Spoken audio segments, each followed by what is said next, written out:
You're listening to an audio article by the Common Constitutionalist. Today's article is entitled, Trump Can Fund the Entire Border Wall. Well, it's evident that the Democrats do not want border security. Both Pelosi and Schumer made this quite clear during and after their sit-down with President Trump. Because of this impasse, Trump tweeted, quote, "If the Democrats do not give us the votes to secure our country, the military will build the remaining sections of the wall," unquote. This, the experts say, would be difficult and ill-advised. For, quote, authority would need to shift from the Department of Homeland Security, DHS, to the Department of Defense, DOD, unquote. DHS is responsible for U.S. border security. With this, I both agree and disagree. I agree that the military should not be used to build the remaining sections of the wall any more than they should build their own ships and aircraft. For those endeavors, they merely provide the funding and contract the private sector to take care of the design and production.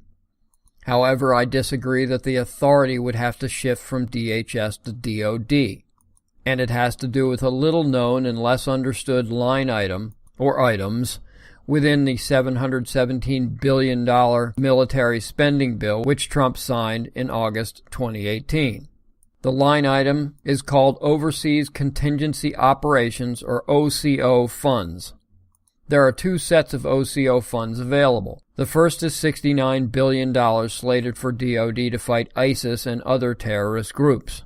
The second is an additional $18.7 billion in OCO funds for the State Department and Homeland Security, also to fight ISIS. So, what are the OCO funds? Why are they important? And what do they have to do with the border wall? Well, these funds are to, quote, prevent the resurgence of the Islamic State of Iraq and Syria, ISIS, Al-Qaeda, and other jihadist terrorists.